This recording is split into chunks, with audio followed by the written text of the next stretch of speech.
Boletim G20. Informações sobre o principal fórum de cooperação internacional presidido pelo Brasil.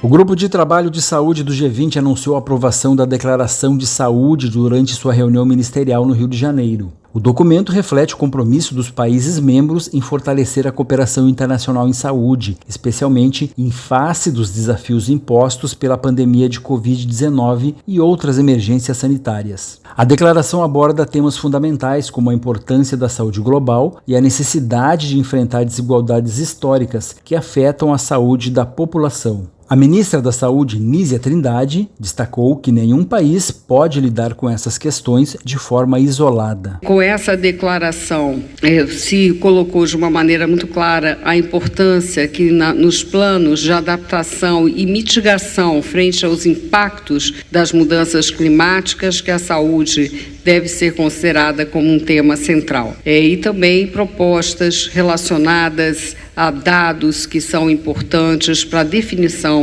de política nessa área. Nízia Trindade simbolizou a união dos esforços em torno da coordenação do G20 Saúde, reconhecendo a importância do Sistema Único de Saúde, o SUS, e da participação social. Creio que o Brasil reforçou o seu papel na saúde global, os seus valores, sobretudo, demonstrando a nossa experiência com o Sistema Único de Saúde, o que podemos compartilhar de valores em prol de uma saúde global com mais equidade. Os ministros também anunciaram a criação da Coalizão para a Produção Local e Regional, para facilitar o acesso a vacinas e tratamentos em países de baixa renda. Em entrevista coletiva, o ministro da Saúde da África do Sul, Aaron Motsoaledi, agradeceu ao Brasil pela condução da presidência do G20. O país do continente africano será sede do G20 em 2025. Ele destacou a importância da Declaração de Saúde do Rio de Janeiro e elogiou o foco do Brasil por buscar a inclusão nas políticas de saúde. Ele diz que a presidência do G20 da África do Sul seguirá o mesmo caminho no próximo ano e que o país aprendeu muito com a experiência brasileira. O ministro diz que a África do Sul estabeleceu objetivos ambiciosos para a presidência, que será guiada pelos princípios da solidariedade. Do Rio de Janeiro, com informações do G20, Leandro Molina. Boletim G20, uma parceria do G20 Brasil com a agência Rádio Gov. Para mais informações, acesse www.g20.org. A Advocacia Geral da União está atuando com uma força-tarefa em regime de plantão para garantir a segurança jurídica da realização do Enem 2024. A atuação especial começou em 25 de outubro e vai até o dia 10 de novembro. As provas do Enem serão realizadas nos dias 3 e 10 de novembro. A Força-Tarefa da AGU reúne membros da Procuradoria-Geral da União e da Procuradoria-Geral Federal, além da Consultoria Jurídica do Ministério da Educação e da Procuradoria Federal Especializada do Instituto Nacional de Estudos e Pesquisas Educacionais, Anísio Teixeira. Ao todo, atuam no grupo 43 procuradores federais e advogados da União. O objetivo é monitorar ações judiciais que possam, de alguma maneira, prejudicar o cronograma do Enem, que tem relação direta com outras políticas públicas educacionais, como o SISU, o Sistema de Seleção Unificada, Programa Universidade para Todos, o ProUni, e o Fundo de Financiamento Estudantil, o FIES, bem como o calendário letivo das instituições de ensino superior. Da agência Rádio Gov em Brasília, Vladimir Filipim. A Secretaria de Prêmios e Apostas do Ministério da Fazenda enviou nesta quinta-feira, dia 31, uma nova lista de sites ilegais de apostas esportivas e de jogos online para a Anatel para que sejam bloqueados. Esta é a segunda lista enviada para a Anatel. A primeira foi mandada em 11 de outubro para que a Agência Reguladora de Telecomunicações determinasse o bloqueio. Continha pouco mais de 2.000 domínios de internet. O objetivo dos bloqueios é impedir que empresas operadoras de apostas que estejam em situação ilegal, pois não protocolaram pedido para autorização de funcionamento até 17 de setembro, continuem a operar no Brasil.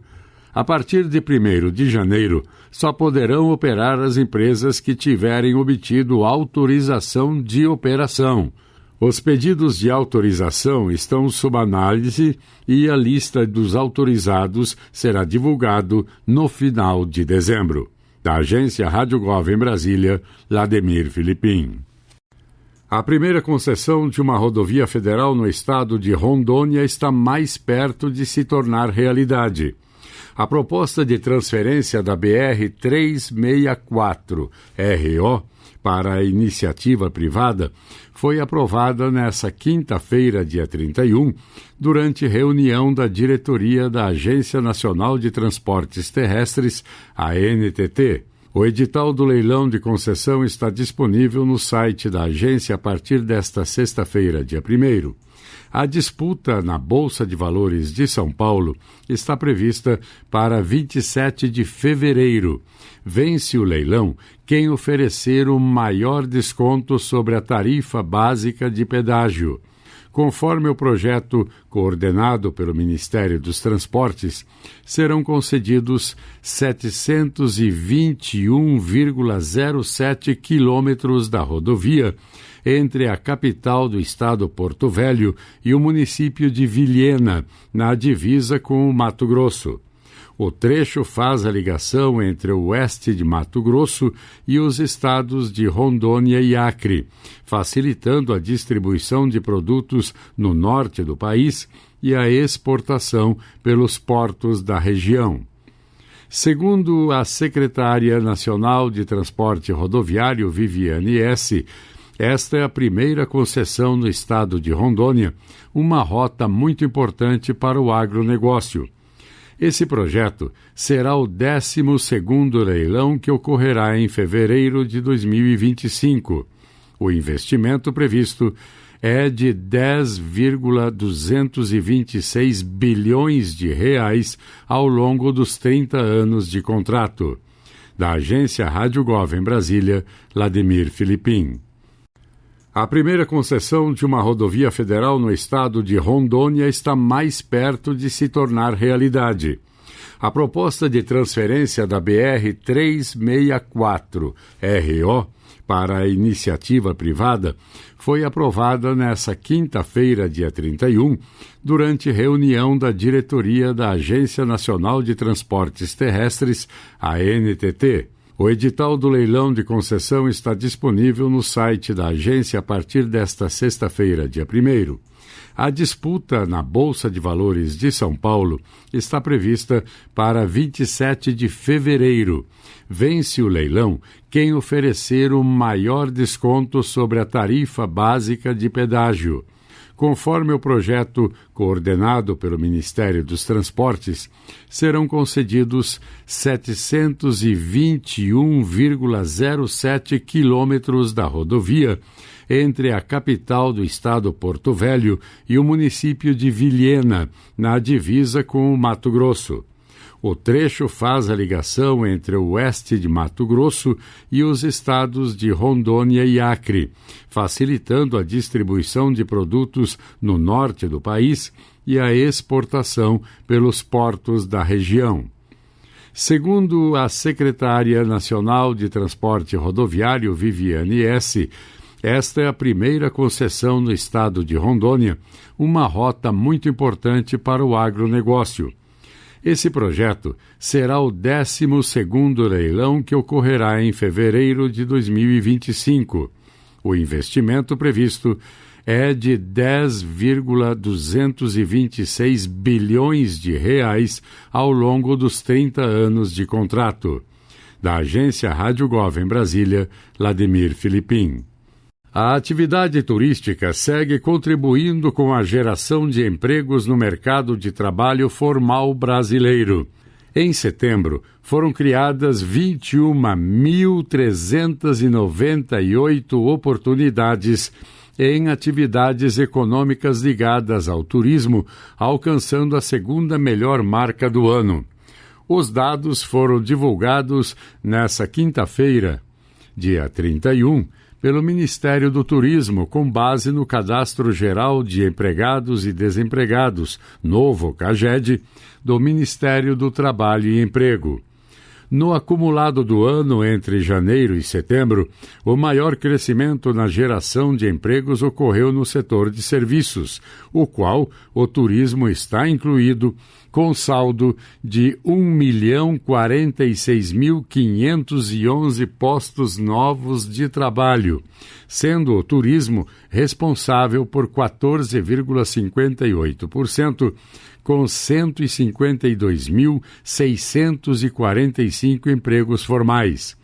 A contribuição do turismo está acima de macrogrupos como o da construção, que em setembro gerou 17.024 vagas, e da agropecuária, que apresentou um déficit com menos 2.004 oportunidades. O ministro do Turismo, Celso Sabino, destaca a importância do setor que cada vez mais impacta positivamente no desenvolvimento econômico. Da agência Rádio Gov em Brasília, Vladimir Filipim. Previsão do tempo para esta segunda-feira, 4 de novembro. Região Centro-Oeste. Brasília, capital federal, tem nesta segunda-feira muitas nuvens com pancadas e chuva e trovoadas isoladas. Os termômetros registram mínima de 20, máxima 27 graus. A umidade do ar é de 55% a 90%. Campo Grande, Mato Grosso do Sul, fica com muitas nuvens com pancadas de chuva e trovoadas isoladas. A temperatura mínima é de 20 e a máxima 29 graus. A umidade relativa do ar é de 60% a 100%. Região Nordeste. Teresina, no Piauí, apresenta sol entre muitas nuvens.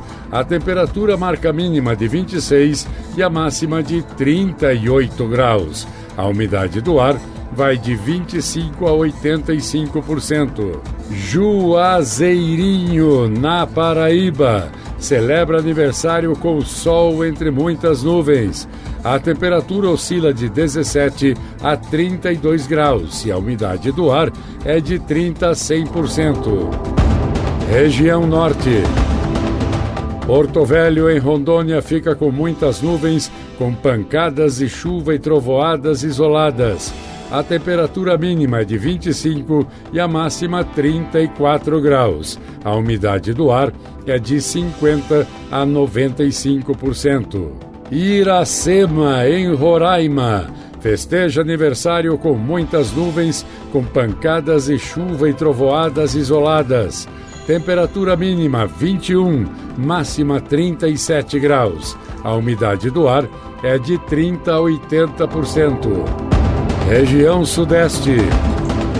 Belo Horizonte, em Minas Gerais, tem muitas nuvens com pancadas de chuva e trovoadas isoladas. A temperatura varia entre 17 e 29 graus. A umidade relativa do ar marca de 40% a 90%. São Carlos, em São Paulo, comemora aniversário com muitas nuvens com pancadas de chuva e trovoadas isoladas. A temperatura mínima 20 e a máxima 28 graus. A umidade do ar vai de 60% a 100%. Região Sul. Porto Alegre, capital gaúcha, fica com muitas nuvens com pancadas de chuva e trovoadas isoladas. A temperatura mínima é de 20 e a máxima 26 graus, com umidade de 60% a 95%. O município de Ubiratã, no Paraná, comemora aniversário com muitas nuvens com pancadas de chuva isoladas. A temperatura mínima é de 22 e a máxima 30 graus. A umidade do ar gira em torno de 50% a 100%. A previsão do Instituto Nacional de Meteorologia para o mês de novembro indica chuvas entre normal e acima da média em grande parte da região sudeste, Goiás, centro-leste do Mato Grosso, Acre, Roraima, noroeste e sudeste do Amazonas. O Rio Grande do Sul terá precipitação na faixa normal, com algumas localidades acima da média. Em grande parte da região nordeste, centro-norte do Pará, Amapá, Roraima, bem como sudoeste do Mato Grosso do Sul e Mato Grosso, são previstas chuvas próximas e abaixo da média climatológica. Você ouviu a previsão do tempo para esta segunda-feira, 4 de novembro. Com informações do INMET, o Instituto Nacional de Meteorologia. Da agência Rádio Gov em Brasília, Vladimir Filipim. O Ministério de Minas e Energia publicou portaria que define novas diretrizes para a operação de usinas termoelétricas em condição diferenciada, a fim de atender a demanda por energia em momentos de pico. Segundo a pasta, a norma, que consolida sugestões recebidas em consulta pública, é um passo importante para garantir ao país um sistema elétrico mais eficiente e seguro. A iniciativa, alinhada com as decisões do Comitê de Monitoramento do Setor Elétrico, permite que as usinas operem de forma mais flexível de acordo com o interesse do agente e condições específicas. Essa flexibilidade, de acordo com o MME, garante suprimento mais rápido e eficiente da energia, contribuindo para reduzir os custos de operação do sistema. A portaria, que tem vigência até 31 de março de 2025, amplia as opções do ONS, Operador Nacional do Sistema Elétrico, para acionar os recursos de forma competitiva, priorizando a modicidade tarifária e a segurança do sistema. A medida não afeta os contratos já firmados pelas usinas. Da agência Rádio Gov em Brasília, Ariane Póvoa. Caixa Notícias. A Caixa paga, nesta segunda-feira, 4 de novembro, nova parcela do programa PED Meia para os estudantes do ensino médio regular e ensino médio da educação de jovens e adultos, a EJA, nascidos nos meses de novembro e dezembro. O incentivo será acreditado em conta poupança Caixa Tem e os valores podem ser movimentados pelo aplicativo Caixa Tem. O estudante pode fazer transferências, pagar contas e Pix direto no aplicativo do celular. Além disso, o aluno pode movimentar os valores com o cartão do programa, fazendo compras e pagamentos. O programa PED Meia apoia a permanência e a conclusão escolar dos estudantes matriculados no ensino médio e na educação de jovens e adultos da rede pública. Para mais informações sobre os pagamentos do PED Meia, acesse www.caixa.gov.br. Caixa Notícias. A Caixa paga, nesta segunda-feira, 4 de novembro, nova parcela do programa PED Meia para os estudantes do ensino médio regular e ensino médio da educação de jovens e adultos, a EJA, nascidos nos meses de novembro e dezembro. O incentivo será acreditado em conta poupança Caixa Tem e os valores podem ser movimentados pelo aplicativo Caixa Tem. O estudante pode fazer transferências, pagar contas e Pix direto no aplicativo do celular. Além disso, o aluno pode movimentar os valores com o cartão do programa, fazendo compras e pagamentos. O programa PED Meia apoia a permanência e a conclusão escolar dos estudantes matriculados no ensino médio e na educação de jovens e adultos da rede pública. Para mais informações sobre os pagamentos do PED Meia, acesse www.caixa.gov.br. Minuto Ciência. Começa na próxima terça-feira a 21ª Semana Nacional de Ciência e Tecnologia, evento que tem como objetivo a mobilização da população, em especial crianças e jovens, em torno de temas e atividades de CIT. O encontro, o maior de popularização científica do país, será realizado na área do Museu Nacional de Brasília até o dia 10 deste mês e terá na programação palestras, oficinas, feiras, entre outras atividades. A SNCT é realizada há 20 anos pelo Ministério da Ciência, Tecnologia e Inovação e este ano abordará o tema Biomas do Brasil, Diversidade, Saberes e Tecnologias Sociais, como detalha o secretário de Ciência e Tecnologia para o Desenvolvimento Social do MCTI, Inácio Arruda. O Pampa, o Cerrado, a Caatinga, a Floresta Amazônica, Pantanal junto com o Cerrado, que é uma riqueza extraordinária, os mares nossos, todos esses são os nossos biomas, cheios de riqueza, de uma grande biodiversidade. E é hora de você discutir com os cientistas, com os pesquisadores, com a gurizada que entende muito do tema. É hora de juntar tudo isso em tendas na esplanada de discussão da ciência e da popularização da ciência.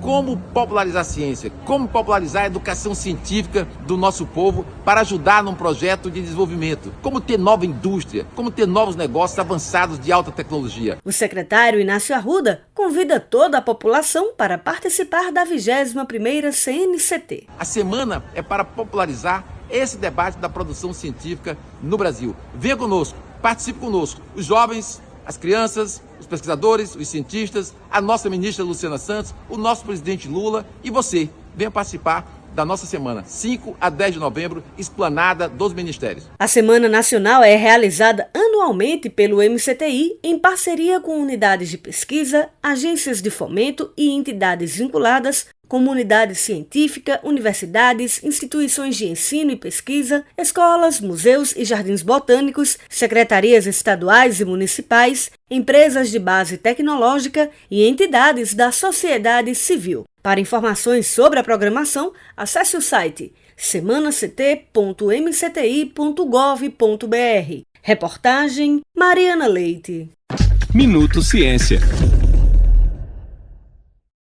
No apoio à reconstrução social e econômica do Rio Grande do Sul, após os desastres ocorridos por enchentes em maio deste ano, o governo federal repassou mais de 18 milhões de reais para todos os municípios do estado. Os recursos devem ser aplicados nos serviços de assistência social à população gaúcha. O repasse foi feito pelo Ministério do Desenvolvimento e Assistência Social, Família e Combate à Fome, nesta quinta-feira, 31 de outubro. O secretário nacional de Assistência Social do MDS, André Quintão, observa que os 18 milhões correspondem a 2 parcelas extras adicionais para os serviços de proteção básica e da proteção especial na assistência social. Nós sabemos que os efeitos desta trágica calamidade climática trouxe um volume maior de atendimentos nas unidades da assistência social, sobrecarregando equipes e também exigindo uma maior busca ativa daquelas pessoas que estão em vulnerabilidade social. Então, esse repasse integra um conjunto de ações já realizados pelo Ministério no Rio Grande do Sul.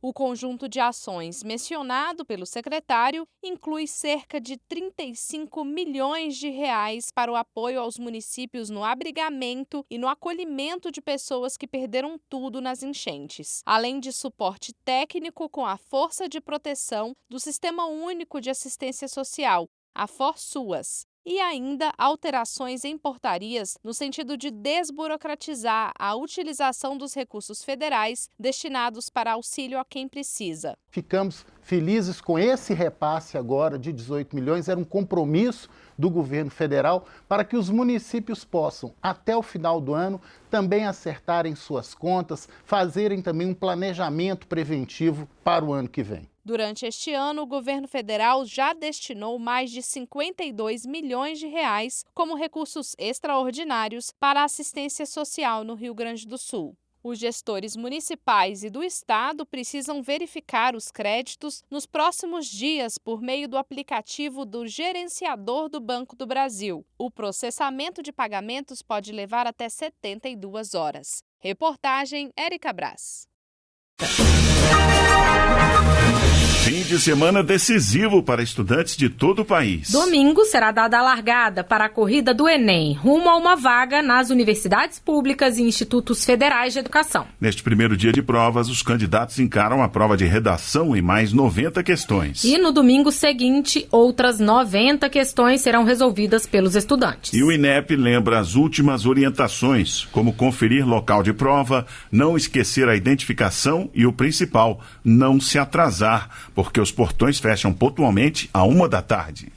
Rafaela Gonçalves tem 19 anos. Vai fazer o Enem para tentar uma vaga numa faculdade de medicina. Esta será a segunda tentativa e ela se sente mais preparada. É uma reta final que é resumida em cansaço, ansiedade, mas assim, de alívio de ter se preparado o ano inteiro. Então, se Deus quiser, vai dar certo. As provas do Enem começam neste domingo, dia 3. Além da redação, serão aplicadas as provas de linguagens, códigos e suas tecnologias e ciências humanas. Já no outro domingo, dia 10, os participantes fazem as provas de ciências da natureza e matemática. São 45 questões em cada área do conhecimento. E nessa reta final da preparação, o estudante André Mendes, de Brasília, aposta no controle da ansiedade. Eu desacelerar para conseguir fazer uma boa prova. O Enem deste ano será aplicado em 140 mil salas de aula espalhadas pelo país. Haverá provas em mais de 1.700 municípios. Os portões serão abertos ao meio-dia e serão fechados às 13 horas, no horário de Brasília. Este ano, além dos documentos tradicionais, a Carteira de Identidade Nacional Digital também será aceita para fazer as provas. O presidente do Instituto Nacional de Estudos e Pesquisas Educacionais, Anísio Teixeira, o INEP, Manuel Palácios, lembra que é importante consultar com antecedência o local de prova. Entre na plataforma, na página do participante e lá pegue o comprovante de inscrição que tem um local em que ele vai fazer a prova. E não pode esquecer a identificação. O Enem é a principal porta de entrada para a educação superior no Brasil, por meio do Sistema de Seleção Unificada, o SISU, e de iniciativas como o programa Universidade para Todos, o ProUni, e financiamento estudantil. Este ano, o Exame Nacional do Ensino Médio bateu mais um recorde: 4.300.000 inscritos. O ministro da Educação, Camilo Santana, comentou o aumento das inscrições e lembrou do incentivo dado pelo programa Pede Meia. Infelizmente, nos últimos anos, o Enem não estava sendo, vamos dizer assim, estimulado. Nesses 2 anos, a gente conseguiu recuperar. E é a única porta de entrada para o jovem da universidade. Então, não há motivo para o jovem não se inscrever no Enem. E, além disso, nós tivemos um incentivo do Pede Meia, que o Pede Meia ele garante que quem fizer a prova, as 2 provas do Enem, recebe mais uma parcela. Então, eu acho que com isso deu esse estímulo e eu espero que a gente possa ter um sucesso no Enem. Apesar de não ser obrigatório, o INEP recomenda que o estudante leve o cartão de confirmação disponível na página do participante. Para acessar, é só entrar em enem.inep.gov.br/participante. Reportagem Luciana Colares de Holanda. E para garantir a segurança jurídica do Enem, a Advocacia Geral da União está atuando com uma força-tarefa em regime de plantão. A atuação especial começou em 25 de outubro e vai até o dia 10 de novembro. Ao todo, são 43 procuradores federais e advogados da União que têm como objetivo monitorar ações judiciais que possam, de alguma maneira, prejudicar o cronograma do exame. Está chegando a cúpula de líderes do G20, que esse ano acontece no Brasil e vai discutir os temas mais relevantes do cenário global. Mas nos dias que antecedem a reunião dos chefes de Estado, acontece a cúpula do G20 Social, uma iniciativa inédita que envolve toda a sociedade. E os cidadãos participam diretamente em uma consulta pública que acabou ontem. Sobre esse assunto, a gente conversa agora com Renato Simões, secretário nacional de Participação Social. Boa noite, secretário. Boa noite. Secretário, conta pra gente um pouco como é que foi o trabalho do G20 Social esse ano. Foram feitas reuniões plenárias, foram alinhados temas que vão ser levados, então, agora em novembro, lá para o G20 Social, para o encontro do G20 Social no Rio, né? Exatamente, a cúpula social é o fim de um processo que começou já no início do ano, com grupos de engajamento tradicionais no G20 que tiveram grande apoio do governo para amplificar a sua participação e um resultado inédito de diálogo com os líderes da área financeira, os ministros da Fazenda dos países do G20, os ministros de Relações Exteriores, além do fato de que vários ministérios no Brasil promoveram bilaterais, né, e encontros com os congêneres de outros países. Então, é uma incidência grande que no primeiro semestre garantiu já uma grande contribuição da sociedade civil nessas duas áreas, financeira e política. Agora entra a fase social, cujo ápice são milhares de pessoas participando na cúpula do G20, no território do Boulevard Olímpico e da Praça Mauá, no Rio de Janeiro, e um processo também grande de participação. O texto final começou a ser construído num seminário na Fundação Progresso, há 40 dias, no Rio, com mais de 1.000 representantes de organismos e movimentos sociais. E essa consulta pública já adiantou quais são os eixos e as ideias-forças sobre o combate à fome, sobre a questão ambiental e sobre a governança global. Agora a gente entra na fase final. A partir do dia 14 até o dia 16, milhares de representantes da sociedade civil brasileira e convidados internacionais fecham esse texto, que será entregue ao presidente Lula e aos líderes mundiais na cúpula dos chefes de Estado. Nessa reta final, a sociedade pôde contribuir diretamente, né, por meio da plataforma Brasil Participativo. O prazo, inclusive, terminou ontem, né? Como é que funcionou essa consulta pública? Bom, o texto, como disse, vem dos movimentos sociais, foi sistematizado pelo Laboratório de Políticas Públicas da UERJ, em conjunto com a comissão organizadora do G20, e recebeu, né, então a página com esses textos recebeu 18 mil acessos únicos, né, usuários que colocaram o seu CPF ali para participar, para comentar, para fazer propostas. Tivemos uma participação interessante, né, parágrafo a parágrafo, então foram 389 comentários de parágrafos do texto, que agora serão analisados novamente pelo laboratório da UERJ, pelos movimentos sociais. Um novo texto base entra no dia 14. Além disso, nós recebemos, né, mais de 90 textos de centrais sindicais, de movimentos populares, de grupos de engajamento.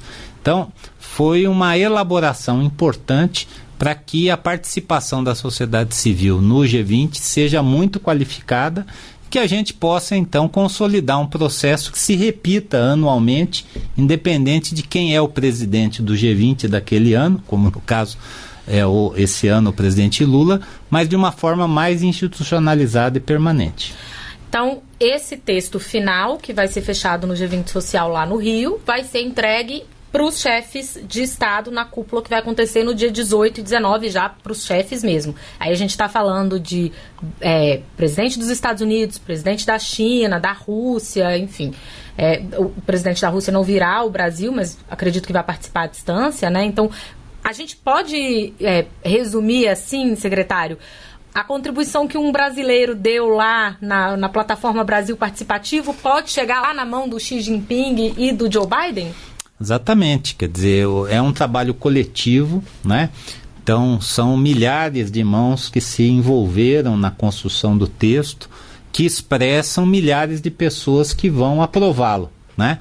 É por consenso, como todo documento internacional precisa ser feito, e diz o ministro Márcio Macedo, que é o nosso coordenador geral do G20, que se a gente for bem sucedido, e seremos, nunca mais o G20 será realizado sem essa participação, porque em vários países há uma concepção mais autoritária, uma participação mais restrita, né?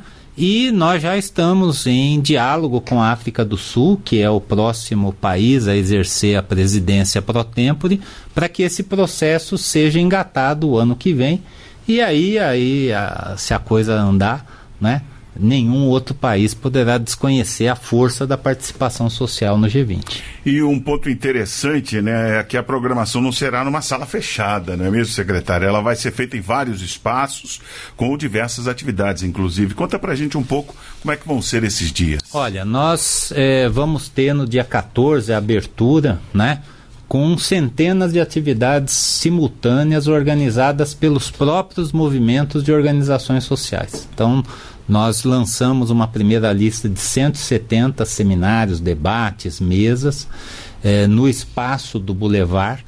A demanda foi muito maior, então estamos divulgando uma nova lista com quase 130 novas atividades em espaços que nós fomos buscar no entorno ali, né? Que evidentemente vão criar essa sinergia, né? Isso continua também no dia 15, mas no dia 15 nós vamos ter 3 grandes plenárias, uma sobre combate à fome, uma sobre meio ambiente e uma sobre a governança global. Enquanto isso acontece, há 150 estandes com feiras em que os movimentos e organizações da sociedade civil vão divulgar aquilo que se faz no país e shows que acontecerão num palco central da Praça Mauá. Tudo isso converge para esse encontro do presidente Lula com a sociedade civil no dia 16, em que ele recebe esse documento que será distribuído e, portanto, tem o DNA dessa participação social, será encaminhado às mãos desses líderes mundiais que estarão no dia 18 no Rio. Vai ser um momento bonito, né? Com certeza. Muito bem, Renato Simões, secretário nacional de participação social, nosso entrevistado de hoje na Voz do Brasil. Obrigada, secretário. Obrigado a vocês, um abraço. Rafaela Gonçalves tem 19 anos. Vai fazer o Enem para tentar uma vaga numa faculdade de medicina.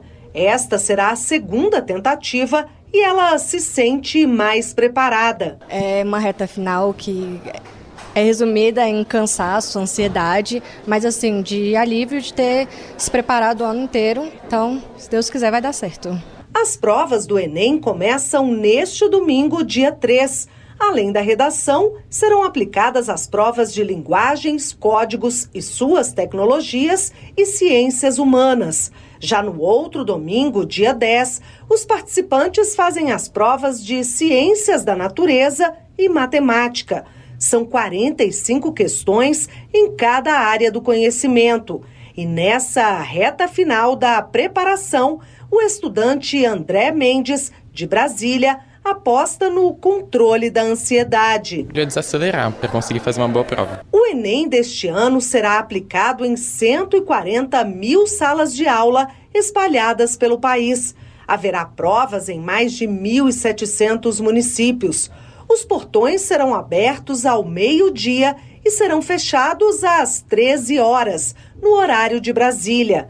Este ano, além dos documentos tradicionais, a Carteira de Identidade Nacional Digital também será aceita para fazer as provas. O presidente do Instituto Nacional de Estudos e Pesquisas Educacionais, Anísio Teixeira, o INEP, Manuel Palácios, lembra que é importante consultar com antecedência o local de prova. Entre na plataforma, na página do participante, e lá pegue o comprovante de inscrição que tem um local em que ele vai fazer a prova.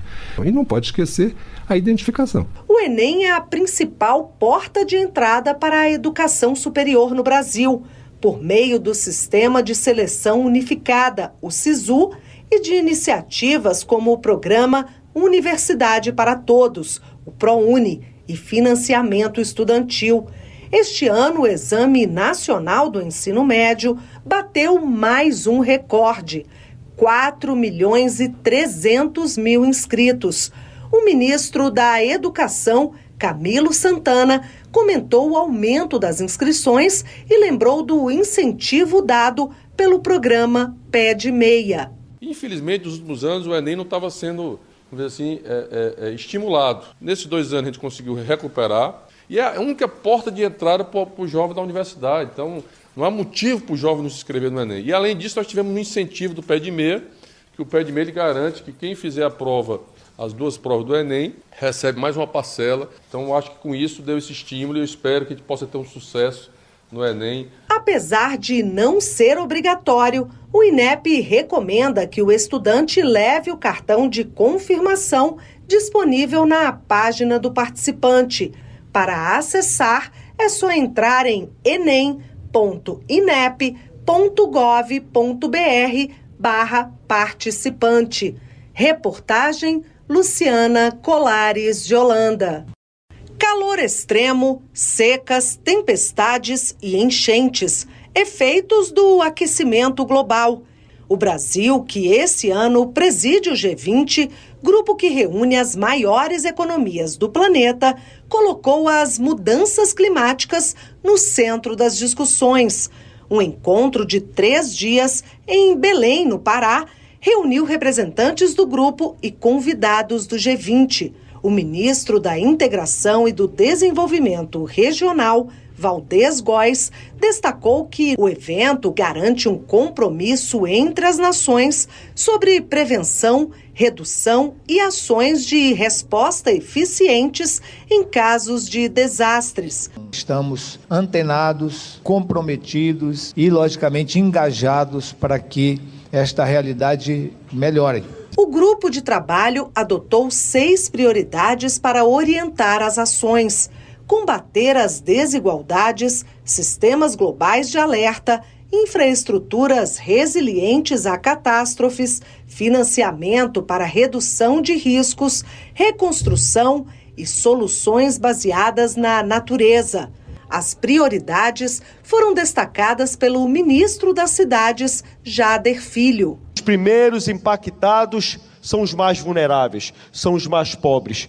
E foi isso que nós fizemos aqui, dar um passo adiante. Essas nações que estiveram aqui estão sim comprometidas com a prevenção, com a redução dos riscos. O Brasil tem dado passos importantes para tornar as cidades brasileiras mais preparadas para os eventos climáticos extremos.